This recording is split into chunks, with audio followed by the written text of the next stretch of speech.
Assalamualaikum warahmatullahi wabarakatuh. Kami dari kelompok 6 akan mempresentasikan proyek tugas akhir Python kami dengan judul Pembuatan CMS Website menggunakan Framework Django. Dengan anggota tim, yang pertama ada Wofi Nasuha Rizky dengan NIM 22SA11A130. Kedua ada Aulia Fariza Febriana dengan NIM 22SA11A184. Ketiga ada Prihananda Raihan Pratama dengan NIM 23SA11B215. A. Deskripsi proyek. Judul proyek kami yaitu Pembuatan CMS Website menggunakan Framework Django. Proyek ini merupakan upaya komprehensif dalam mengembangkan sebuah CMS website menggunakan Framework Django dengan Python sebagai bahasa pemrogramannya. Proyek ini memiliki tujuan utama untuk menciptakan CMS yang tidak hanya kuat dari segi teknologi, tetapi juga mudah dikelola. Fitur-fitur ini utama mencakup manajemen konten yang intuitif, autentikasi pengguna yang aman, desain responsif untuk pengalaman pengguna yang optimal, dan integrasi statistik untuk pemantauan kinerja. Dalam membangun proyek program web CMS ini, kelompok kami menggunakan teknologi meliputi 1. Django Framework, 2. Bootstrap Framework, 3. Admin LTE, 4. Software HDSQL, dan yang kelima Visual Studio Code atau VS Code. Arsitektur sistem. Ke-1, database atau SQLite digunakan untuk menyimpan dan pengguna konten dan informasi lainnya terkait CMS. Yang kedua, Django Framework digunakan untuk menangani logika aplikasi, manajemen pengguna, dan interaksi dengan database. Yang ketiga, Bootstrap dan Admin LTE digunakan untuk antarmuka pengguna atau UI/UX dan interaksi dengan database.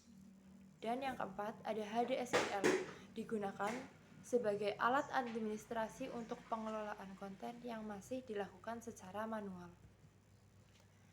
Pengguna mendaftar dan load masuk melalui antarmuka pengguna atau UI menggunakan Django.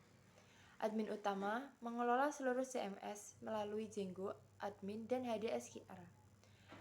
Admin pengguna yang telah dibuat dengan Bootstrap dan admin LTE untuk menuliskan mengelola konten.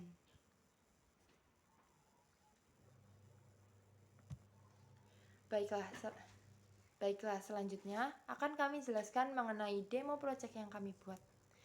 Di sini saya bertugas dalam pembuatan program tampilan GUI website, membantu pembuatan framework Django, pembuatan laporan dan PPT.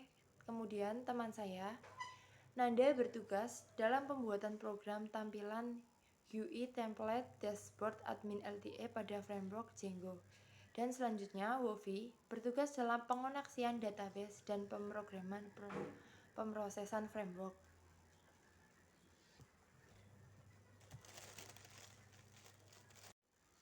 Sebagai pengembang tampilan antarmuka pengguna website menggunakan Django, tanggung jawab saya melibatkan implementasi desain yang telah ditetapkan dalam template HTML.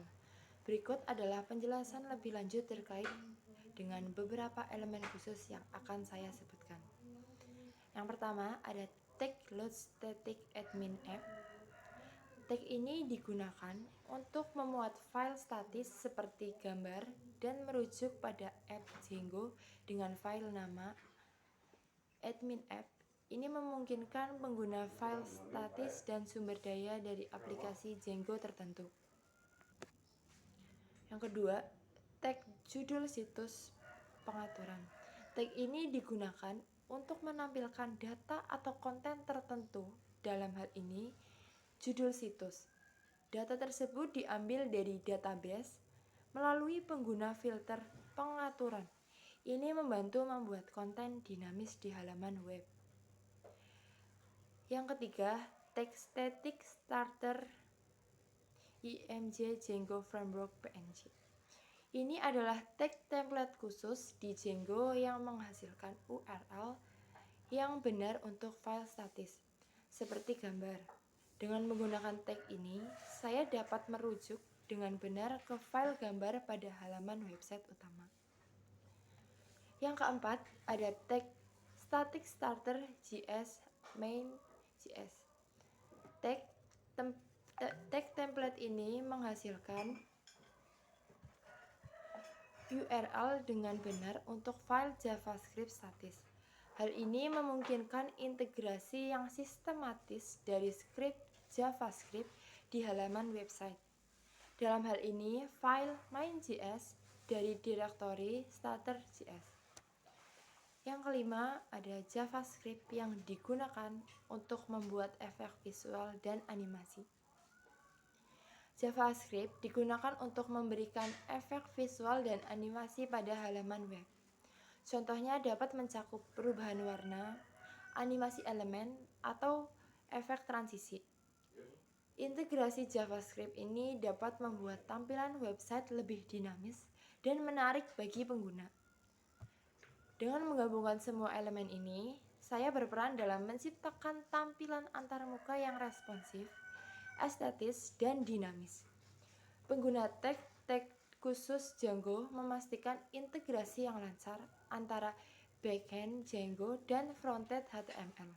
Sementara JavaScript menambahkan lapisan interaktivitas dan keindahan visual pada website. Sekian dari saya. Wassalamualaikum warahmatullahi wabarakatuh. Terima kasih. Assalamualaikum warahmatullahi wabarakatuh. Perkenalkan, saya dari kelompok 6 dengan nama Prihananda Raihan Pratama dan NIM 23SA11B215. Baiklah, selanjutnya saya akan menjelaskan mengenai demo project yang telah kami buat. Di sini saya telah bertugas dalam pembuatan tampilan website, membantu pembuatan website di Django, pembuatan laporan dan PPT. Kemudian saya bertugas untuk pembuatan program tampilan template dashboard admin dan admin ELT pada framework di Django. Berikutnya pada tampilan di sini yaitu load status admin pada load static admin underscore app. Tag ini digunakan untuk memuat file statis dari aplikasi admin underscore php. Ini memungkinkan Anda untuk menyertakan file statis seperti CSS, JavaScript, atau gambar dari aplikasi yang ditentukan. Lanjut ke berikutnya, yaitu blok title and title. Tag ini mendefinisikan blok bernama title yang dapat ditimpa oleh template anak.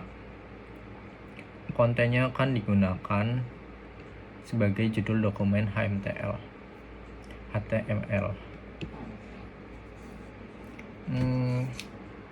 Berikutnya adalah blok preloader.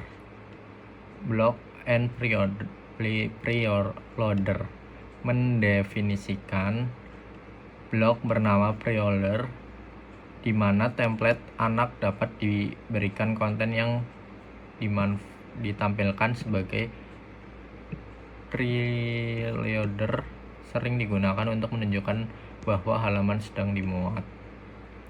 Berikutnya blok header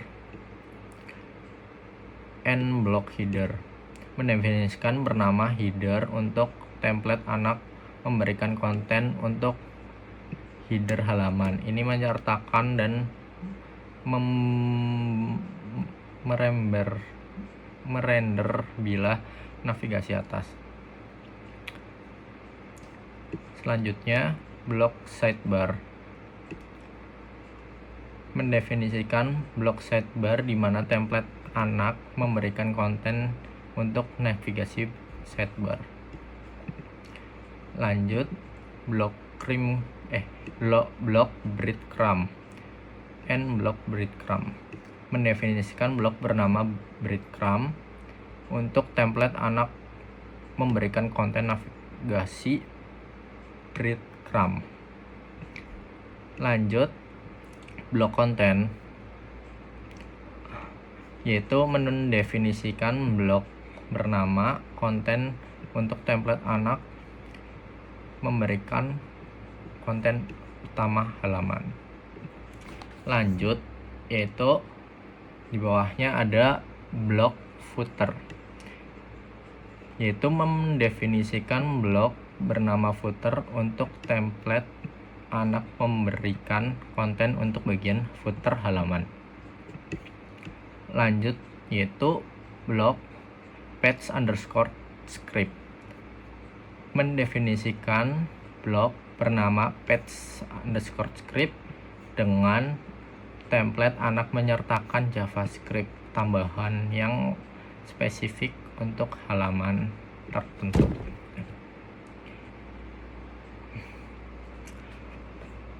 Lanjut ke include control/ins/menu_topbar.html, yaitu menyertakan konten dari template yang ditentukan menu_topbar.html. Dalam template ini adalah anak yang mengulang kode dan mempertahankan komponen modular. Lanjut, yaitu include controller/ins/menu_sidebar.html, menyertakan konten dari template yang ditentukan menu_sidebar.html. Dalam template saat ini serupa dengan penyertaan sebelumnya. Ini digunakan untuk keperluan berulangan.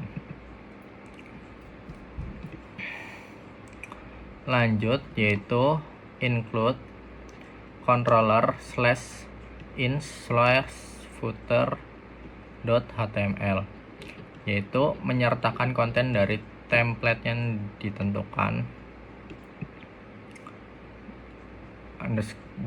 footer.html dalam template saat ini. Lanjut, include controller/in/script.html, yaitu menyertakan konten dari template yang ditentukan script.html dalam template saat ini. Ini sering digunakan untuk menyertakan file JavaScript pada akhir dokumen HTML.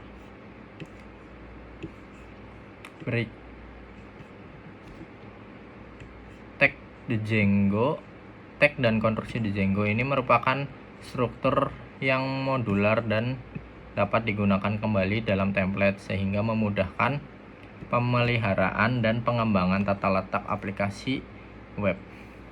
Berikut adalah presentasi dari saya.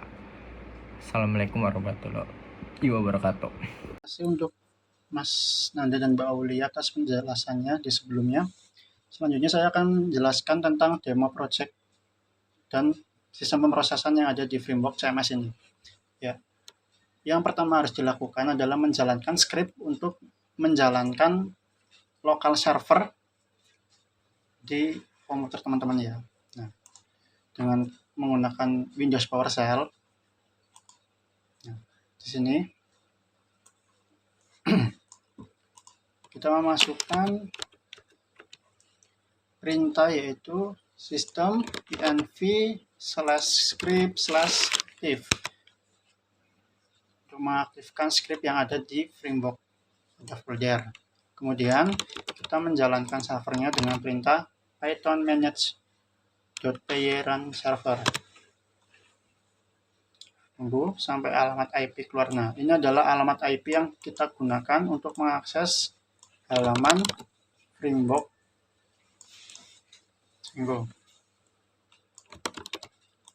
Jadi kita buka Google, masukkan, kita kunjungi. Ya, ini adalah tampilan awal ya, seperti yang dijelaskan oleh Mbak Aulia. Selanjutnya, saya akan masuk ke halaman admin. Dengan menambahkan slash admin, kita akan masuk. Nah, ini adalah tampilan login dari CMS yang saya buat ya, dan teman-teman buat. Kita akan memasukkan username root, password root, masuk. Ini adalah tampilan awal untuk dashboard admin. Selanjutnya, sebelumnya saya akan menjelaskan bahwa pemrosesan yang terjadi di CMS ini hanya baru sekedar menambahkan pengguna baru, ya, dan juga mendaftar. Jadi bisa menambahkan secara manual melalui admin root, atau kita dapat mendaftar di halaman awal tadi waktu kita login. Nah, untuk perubahan sistem konten itu masih menggunakan aplikasi tambahan, aplikasi manajemen database, yaitu HDSQL ya. Karena kendala kemampuan juga, dimana saya sudah mencoba tapi belum berhasil. Kita open. Nah, untuk manajemennya itu baru di sini. Nah, ini contohnya ini. Kita perbesar gambarnya. Jadi baru sini. Contoh saya akan merubah judul situs ya. Web Framework Django saya ubah menjadi project CMS website menggunakan Django. Enter.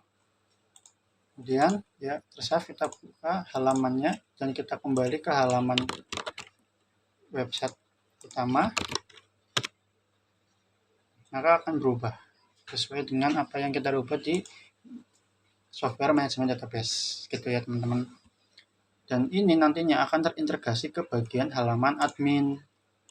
Nah, ke halaman ini. Contoh ini akan saya rubah menjadi halaman layout, di mana kita dapat merubah konten apapun itu pada website. Jadi sistemnya tuh saya ingin seperti CMS WordPress. Nah, kita akan mencoba untuk mendaftar ya. Kita logo dulu. Terus kita /admin. Nah, kita buat akun, melanjutkan untuk pendaftaran akun baru ya. Nah, keamanan yang saya buat di sini lumayan tinggi, jadi kita tuh tidak bisa menggunakan password yang memiliki kemiripan sama dengan username. Jadi kita gunakan contoh ya, wiwit12345. Alamat emailnya wiwit@gmail.com. Nah, kalau kita memasukkan wiwit12345 ya, atau sama gitu ya, itu nggak akan bisa mendaftar. Nah, karena username itu terlalu mirip dengan passwordnya. Jadi kita masukkan lain. Misalnya kalau itunya wiwit12345, kita masukkan admin 1234 atau enggak Banyumas.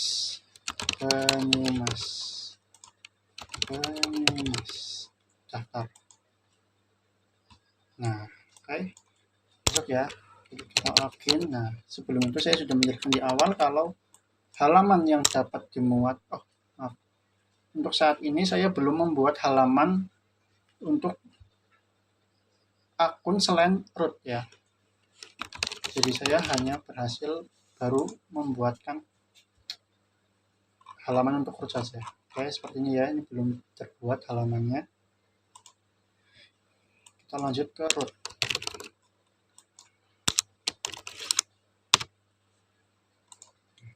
Kalau teman-teman lihat setelah kita mendaftar itu pada pengguna itu akan masuk di sini. Nah, wiwit shading optima. Ya, save statusnya itu masih silang hak akses.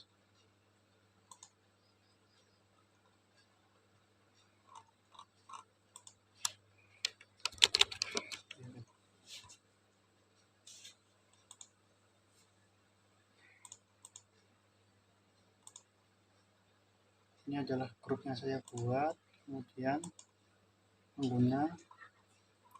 Nah, kita juga dapat menambahkan akses baru atau pengguna baru di sini dengan cara add user. Kita masukkan nama pengguna baru ya, misalnya Kavi.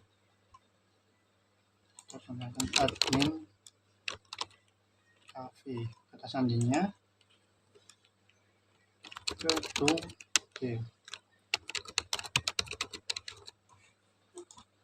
Gedung gede. Oke, save. Nah, oke, setelah di save kita akan memasukkan data-data ya. Nah, di sini tuh kita fungsinya grup di sini. Fungsi dari grup itu tersendiri. Itu kita masukkan informasi personalnya ya dari admin Kavi ini. Contoh kita akan memasukkan admin Kavi ini, namanya Ashar Kavi Hidayat. Kemudian last name-nya, oh enggak, ini langsung. Emailnya kavi@gmail.com. Statusnya apa? Permisinya aktif ya. Status juga aktif semua, boleh. Ini juga diaktifkan boleh. Karena jika ini diaktifkan itu jadi halaman admin root ini juga akan masuk ke halaman pengguna baru. Jadi kalau kita mengaktifkan status ini, itu si pengguna lain itu juga dapat mengakses halaman dashboard admin utama gitu.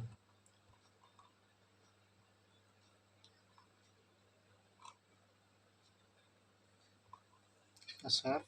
Ini biarkan kosongnya saja karena belum berfungsi.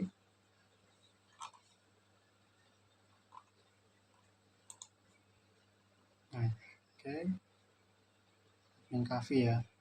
Sekarang coba kita login dengan admin Kavi.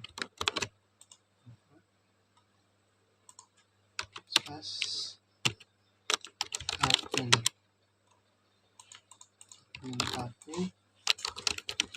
Oke, mas. Nah, seperti itu. Jadi untuk halaman dashboard admin selain root itu atau administrator utama itu belum saya buat. Jadi masih halaman admin bersama yang bisa digunakan gitu. Seperti itu untuk kodenya. Contoh from register tadi ya. Di sini pada from register itu saya masih menggunakan bawaan dari Django ya. Seperti ini. Bawaan dari Django. Untuk dashboard tadi sudah dijelaskan oleh Mas Nanda juga. Ini halaman dashboardnya dalamnya. Terus form juga, ini form untuk menambahkan. Ini halaman form ya. Pembuatan menambahkan admin baru. Register.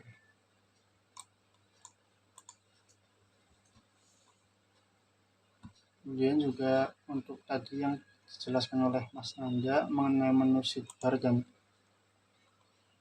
menulis bar juga di sini semuanya saya masukkan di sini. Oke, seperti itu ya untuk project kami. Pengembangannya tetap saya ingin membuat project ini besok itu bisa pengelolaan konten itu full di dashboard admin ya. Oke, terima kasih. Itulah demo project CMS website dari kelompok kami. Terima kasih. Assalamualaikum warahmatullahi wabarakatuh.